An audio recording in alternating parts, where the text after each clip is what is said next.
Okay guys, good afternoon.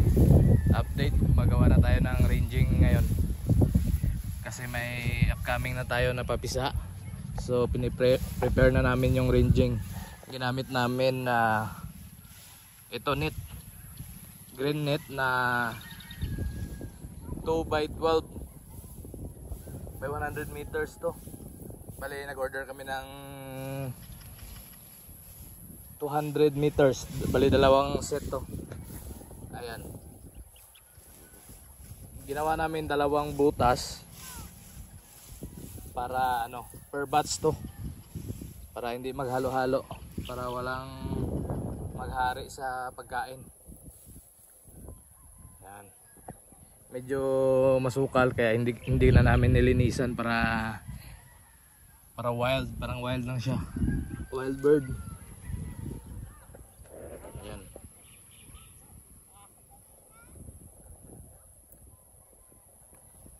Bilin din punta. Ayun na din punta. Birahan tayo ng punta. Pakanto dito. Ayan, ito yung una. 100. Pakanto dito. Para masakop ng inyam. Ah, padre. Hindi na dira. Dira lang.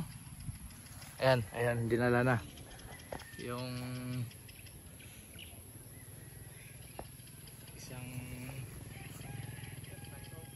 wala man og da. Sige diretso. Nervyoso eh. Ayan. Medyo wild lang siya. Ito yung una para may dapuan lang siya dito na puno. Puno ng inyam ang tawag sa amin. Tapos dito lang sa baba. Hanggang doon na lang siya. Ayan. Kawayan na lang yung kulang. At saka tutuhugin pa yan ng yellow na roof. Ayan, para meron silang dapuan. Tapos wild na sila dito, wala nang ano. After makumpleto na yung vaccine, pagka well prepared na sila, tsaka na namin dadalhin kasi yung sisiw doon muna sa baba para ready na yung ano, i-ready namin bago hindi na pagdala guro. Madala pa ni mo? Kaya kasi malupad sila dito sa piyak lao. Hindi na pagdala ang inyam. Para ano. Ari may inyaman dito. Ito yung area medyo masukal. Hindi na namin to lilinisin. Ito yung area. Yan. Medyo mataas dito eh. Yan.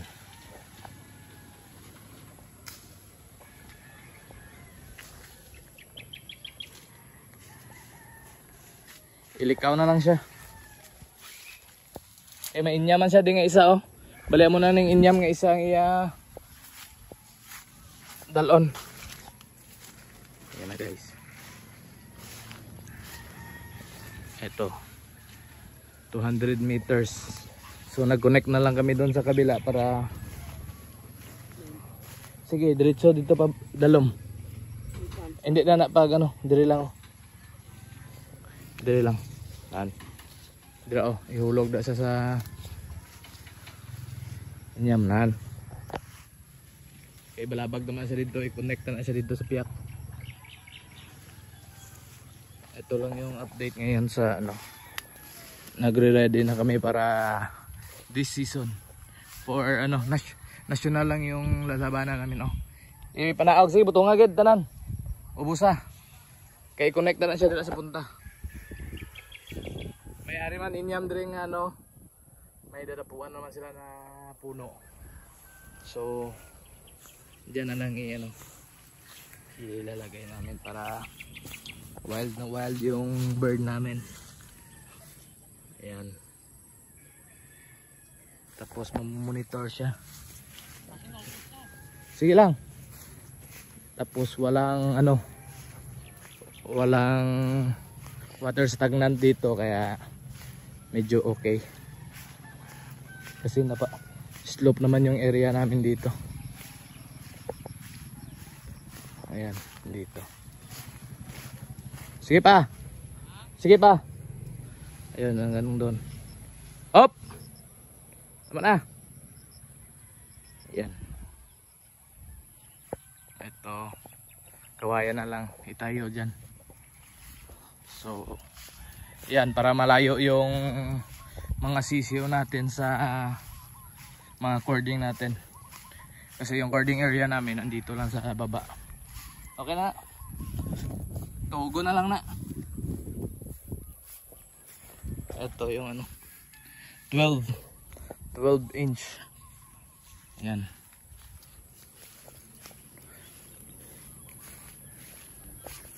Nandyan yung dito yung gagawin namin na range area. Tapos hindi na namin nilinisan para maganda. Tapos dito yan yung cord area namin. Yan, at saka yung gradas namin nandun para malayo. Tapos yung breeding pin namin nandun sa baba. Kunti na lang yung natira natin. Puro halos materialis na lang yung natira. At saka yung mga bansot. Yung ano, tigbakay, lusok. Yan. I-rearrange pa namin tong TP namin, tapos magdagdag pa kami ng TP para next year marami-rami yung mako-cord. Ayan. So ayan na, ready na. Yung sisiyo na lang yung kulang. Yan, ranging area namin. Tapos walang problema yung ipa kasi malapit lang kami dito sa rice mill. Ayun oh, marami. Libre lang. Ikaw lang maghakot. Yan. Ang ganda ng area.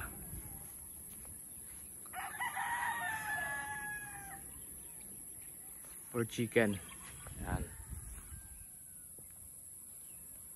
Yan guys. So, thank you for watching.